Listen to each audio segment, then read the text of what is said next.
I met a gypsy. So this is one thing Paige actually mentioned to me that would be cool to talk about, which I didn't really know. I don't know how many people know, but you seem to be like a bit of a surrogate father to a bunch of riders. So she said that you had like Chase Sexton came and lived with you guys, and then you had, she mentioned some other people, but then it was like kind of Hayden over the last year or whatever. Yeah, so I think my wife's very welcoming. I think that's a big part of like she can talk to anybody, and so when these like my teammates, like when she comes to the track, she's obviously saying hi to everybody. She doesn't shy away from anything, and she'll get to know you. And so with Chase, I was working construction at the time in Minnesota, and he's from Illinois, and so that's pretty close. And I would see him at this indoor little Supercross track in the wintertime. And I'm like, damn, this kid rips. Like, he's on a Yamaha. He just got on 250s. And so I told my father-in-law, I'm like, hey, like, you gotta sign this guy. Like, he's fast. He's going to be so good. And so he gets a hold of him. I get the numbers. I get them talking. And next thing you know, he's a Geico kid. And now you look at him, and I'm just like, geez. And so I saw from the beginning to where he is now, and I'm just like, damn, that's pretty cool. Like, I kind of helped. Like, he had the talent. He was going to get it right either way. But I helped kind of Honda get him in a way. And then you go to like Hayden was a big one for us. Like, he had no family when he signed with the team when he would come down to Florida. Like, they lived in California, then they were moving to North Carolina. And so Paige offered, that he could stay with us. And we knew him, but not that well. And, next thing you know, he's living with us and babysitting the kids. And no, he's a good kid. And everyone that kind of stays with us and the riders, they all, nothing but good things to say about them. Hayden's been awesome. He's like a little brother for sure. So you're going to see him shine here soon. Like, he's going to be a multi-time champion for sure. Yeah. I mean, it seems like we can almost look at the next 6 years of the sport. And, if everything goes well, it's like you can see Jet's about to move to a 450. Hayden's about to go to the lights class. And then the next, 6 years of our sport is basically going to be watching Jet do his thing and the rivalry, that he's going to have in the 450s. And then everyone's going to be like, wait till Hayden gets on a 450. And then Jet's going to be kind of, in his prime as Hayden makes his debut, the sport just with those two guys, obviously you've got everybody else that you throw in the mix, but it's just those two guys. We've got 6 years of some exciting times, and it's been cool for me to, I guess, get to know Brian a little bit through doing the podcast, and we have a lot of cool conversations because he's doing the media content, not media, but the content game too. Yeah. And so we're kind of always talking, and it's really cool to hear about the way that I guess other people speak about Hayden, and then you hear it from yourself, and you hear there's a reason why people talk about him, and there's a reason why there's this expectation, is because, I mean, you can see it, you see a ride like Minio's where he comes from last, and, it's that's a crazy ride to do. They got sun in your eyes, it's late, the track's gnarly, you could easily settle for a result, but you've got a kid that's out there sending it, and, to win that race. And then you kind of get a preview into his soul in a sense. You're like, oh, that kid's a dog. He's actually a little dog that has a bone right now, and he ain't letting go.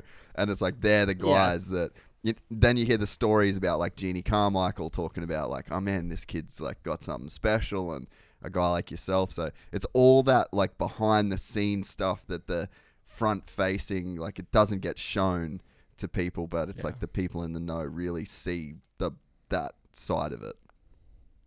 Yeah, with Hayden, he's very polarizing, that whole family, and if you don't know them personally, you can kind of look at them a little bit differently and be like, oh, they have it all, he's kind of spoiled and blah blah blah, and kind of hate on it. But if you know them, the family and the dynamics of them and how they run everything, it's pretty impressive. And it's funny because I went to Minneo's, my kid was racing, and I went there and we hung out with Hayden and stuff, and you can see like the kids that race him, they race him differently. And I think that's because of his popularity and his YouTube and his following. But the kids that race him don't like him. You know, they want to beat him so bad. And when they see him come around, it's pretty funny, but they all of a sudden they start getting really defensive. And I saw that firsthand. I'm like, geez, like these kids like race him way differently than anybody else. And it's because of his name, you know, but he backs it up. You know, like he's not just a guy with a million YouTube followers. He backs it up and goes and dominates and smokes these guys. So I'm always like, dude, like I'll probably never race you. Like by the time you get to 450, I'm going to be old and done. But it's cool to watch him like grow and get better each time. And like how he acts, like he'd get off from a moto and have all these fans take pictures and stuff. But he'll go pick up my 4-year-old daughter. You know, like he's super chill like that in a way. He's not, doesn't let it get to his head. And that's how it should be. You know, like he's very down to earth and believes in himself, and that's what's going to help him, you know, shine him when he goes pro. Yeah, and I think the one of the cool things is like he's had so much exposure to cameras and the YouTube thing. Like I laugh when I watch their videos where he's just like subscribe, like he don't give a fuck. Yeah. Like he's so past it at this point. You know, it's like they're doing their thing, and like that like he ain't. It's different. Like it hits different when you're the rider that's like DMing the filmer, like, hey man, can you send me those clips? Like, did you get any cool shots today? Or like, do you want to come out and film? He ain't doing none of that shit, bro. Like the filmer is just there 24/7. The camera's in his face. He don't have to think about it. And at this point, he's like a 16-year-old kid that is just like, he don't give a fuck. Like the level of chill that he would have around that, like he probably wouldn't even notice if a camera was or wasn't there. So it's like when you get to that level, I actually think that's like kind of cool. And I think that it was one of the things that early days when the Hayden Dig and hype train started coming, before I knew them and before I'd, you know, spoken to Brian and Hayden, I looked at it, I was like, that's a bad thing for a kid to have a camera in his face like that, right? From the outside looking in. But then when you see it play out over the years, I'm like, oh, you've just totally desensitized this kid to cameras to where like any issue that could have come from that, like he actually doesn't care anymore. Yeah, like when he gets to the big stage, it's going to be nothing for him. You know, he's got a camera with him at all times, a camera guy, and it's like, it's just normal for him, you know, so it's almost going to play in his favor in his career, you know, I think. So some guys, you know, they get to the big stage, they start doing good, they start getting noticed, and they start acting differently where he's himself no matter what, you know. So I think Brian's got a big plan for them, and so far so good for him. Yeah, what's it like from a riding perspective? Because it's not like he's so good that if he went to, you know, well, like he got smoked his first pro race, like you should, right? So it's like there's areas where it's not like he's just this phenom that's going to come in and just like walk all over everybody. And I think that sometimes there's like a weird expectation when a guy's that good. But you look at Jet, right? Jet's first few races pro went literally the exact same as Hayden's. Like even down to his results were pretty similar, you know? So it's like we have this weird distorted view of like what somebody like him is going to come in and do. But the reality of being on that gate for your first full season pro, like you're going to make mistakes. You're going to do some dumb shit. Those mistakes could compound into even dumber shit. Like it's just, there's a part of it. But when you're like riding with him and watching him do the motos and like, or you're doing motos and you're like catching him, can you see stuff where you're like, bro, you're way too aggressive. You're way too throttle happy. Like you need to chill. Like, can you see a bunch of areas where like he can and will improve? Oh, for sure. And the number one thing is his revving. I don't know what his deal is with his revving, his bike, but I always send him I'll watch his video and I'll send him a text right away. I'm like, what are you doing? Shift your bike. Like, that bike is plenty fast, dude. I promise you, if you shift it, you're going to loop it out. And I think it's just the way he rides. But I think he has Swanee that works on him with that. And that is something he'll eventually adapt to. But he wants to almost go so fast that it holds him back. Like, he sprints so hard that he makes too many little mistakes.